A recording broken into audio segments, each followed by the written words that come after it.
American interference is nothing new on the continent. However, there are certain countries that do not tolerate it by any stance. And sometimes when it's just interference in politics and them saying we would like you to go this direction or this direction, fair enough. When it's them saying these are the kind of values that we uphold in America and would be grateful if you give them a thought, fair enough. But sometimes the interference goes way deep into things like judicial issues. And that's where the president of Rwanda, Paul Kagame, draws the line. So Rwanda went through a genocide, and some of the perpetrators of the genocide had been apprehended, arrested, and they were doing prison sentences. However, America was not very happy about that, and they were lobbying, particularly Tony Blair, lobbying for one of the people to be released. And the president of Rwanda was not very happy about that. What are we going to have to deal with here? There's a serious case here, but it will be nullified because somebody in the United States is saying so. Well, some people may find that normal. I don't. Rwandans don't. So we might find... So is Blinken's advocacy and determination of him being wrongly detained helping his case or hurting his case? I think from what I have said, you can conclude. Yes. Oh. Because we've made it clear there isn't anybody going to come from anywhere to bully us into something to do with our lives, and we accept it. Just finally, is there And maybe make an invasion and overrun the country, you can do that, but... Is there an arrangement? Hello there, how are you doing? Welcome again to another episode of our conversations. My name is Ondiro Oganga. I'm a business journalist by profession and a digital content creator, and I love coming on here talking about Africa, Black people, our empowerment, and how we can rise up and take our rightful place at the global stage. Today I want to have a conversation about an interview that the president of Rwanda, Paul Kagame, had a while back. Now, Paul is known as one of those people who just speaks his mind, says it as it is. He's very careful about the alliances that he's formed, and he is very keen to maintain autonomy of his country. If you're doing business with him, you're doing business, but outside of that, he is very adamant that nobody's going to twist the country into doing what they're not comfortable with. And he's gotten into a lot of heated back and forth with journalists, particularly when they ask about, things to do with values and human rights and LGBTQ. The man has always maintained his stand, and that is what it is. And he's also known for not mincing his words. In the recent past, there has been a lot of conversation about the complicated relationship between Africa and China. China has been pumping a lot of money on the continent in terms of aid, in terms of development grants, and also in terms of just loans for African countries to be able to develop infrastructure and fill up budgetary holes. America and the West have not been very comfortable with this notion, as they have said that China is trying to debt trap Africa into a debt cycle that it will never be able to get itself out of. Now, China has a very interesting model of doing business. If you want money, they're going to give you money. Zero conditionalities. Business is just business, And that is where it's a little bit different from the West, because when the West is giving you money, the money comes with an agenda. The money comes with 1,000,001 strings attached to it. China does not work like that. But then again, China is not very thorough, right?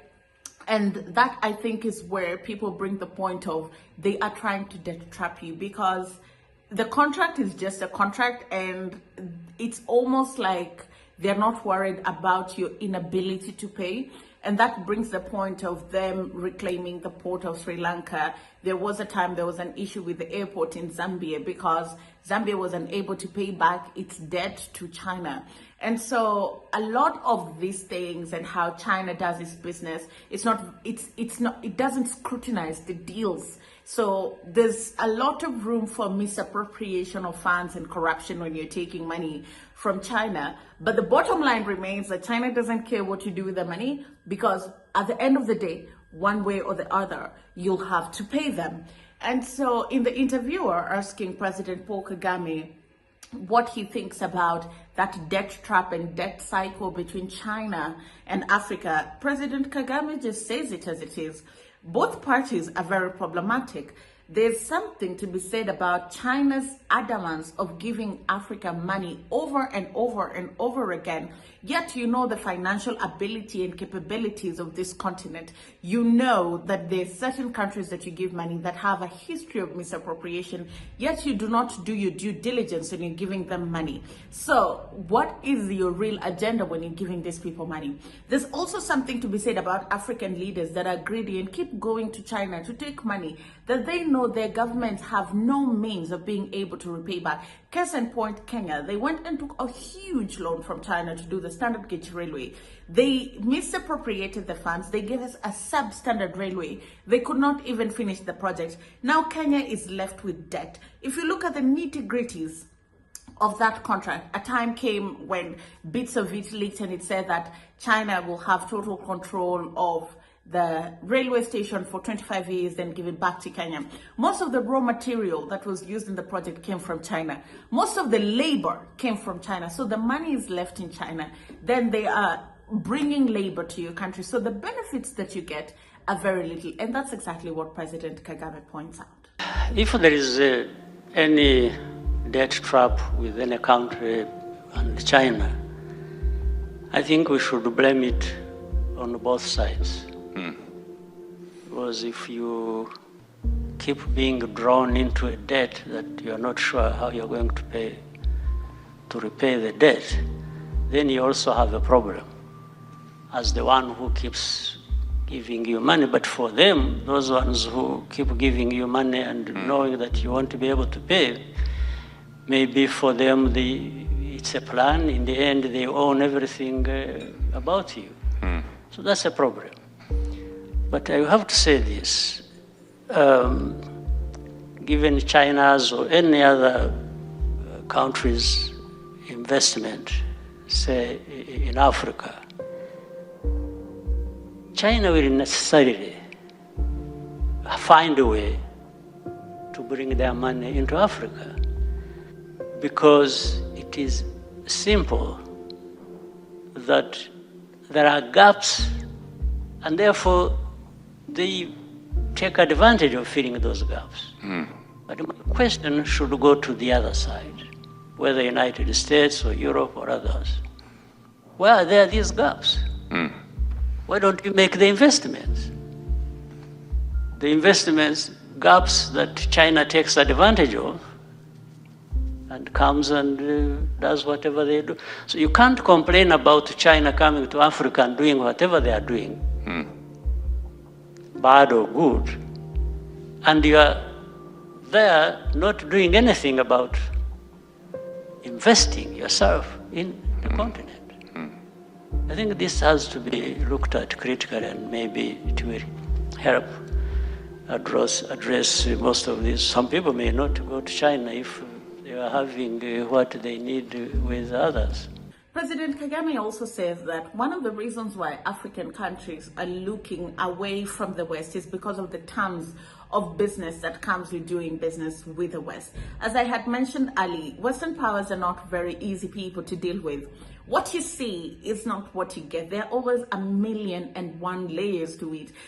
If you're taking money from Western countries, just know that you've literally sold your soul to the devil, because first of all, there's always a lot of lobbying with multinationals. And so by the time they're giving you money, the multinationals that had lobbied at the national government with their governments will have something to gain from your country in terms of licenses, in terms of permits, in terms of shipping out profits. And so it's just a very complicated balance, And also, again, values, the money comes with conditionalities. This is who we are right now. This is where we are. This is what we believe in. And if you want us to give you money, if you want us to do business with you, then you're going to have to change the core and the DNA of who you are to align with who we are as Western powers in order for us to give you money. And President Kagame says that makes it very difficult to do business with people like Americans, because why should I have so much to lose, yet this business deal benefits both of us? United States of America needs to think seriously about how to deal with Africa in a very beneficial way in terms of investing and the different investments that could come by private sector, I think would make a big difference. Our task in Africa has been also to prepare the environment to welcome these investments, big or small. It is our task. I think people will not just walk into Africa or Rwanda or any place until there is something that is attracting them. We have to create that attractive environment for that to happen. And we have to speak out and speak up and talk about it and keep demanding so that, but those are the complaints, but the attitude, of course, in between, this was saying, I was saying, I don't know exactly what to make of it. I don't know how we can change the attitude with which people look at Africa, other than trying to prepare our side, Rwanda and Africa, to say, here we are, we want this, we are worth this, you come to us, let's do business. But still it is the other side to make the decision whether that makes sense to them or they would rather go somewhere else.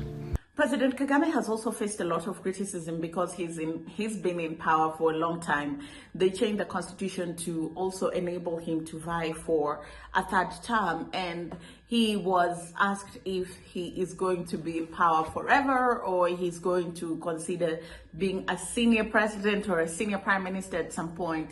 And he answered it very cleverly and said he doesn't see himself in power forever. And he's looking forward to a time when he can retire and just be a senior citizen. However, it's important to note that he did not say when. This being president came to me by accident, actually. When it came, I embraced it, tried to do whatever I could do with it. And then maybe I became a victim of what I was able to do with our people. Otherwise, for me, it's not. Somebody else was supposed to be president, but and did for some time. Then people came to me and said, "We told you," because I had refused to be president at first. Because I even felt I wasn't prepared. We had just in '94 come out of the war and all this chaos. And I thought I could be doing something else better. But those who I thought qualified better than me came, tried before too long. I think the first time was 6 years. Somebody spent there and ran into problems. And then, so for me, it's really not a big deal. I think I've done what I could as a person, human being, and I'm happy to leave the stage and go anywhere and just keep looking back and say I made my contribution. Well, that's all I had for you on this episode of The Conversation. My name is Ondiro Oganga. I'll see you again next time. Let me know what you think about this conversation in the comment section.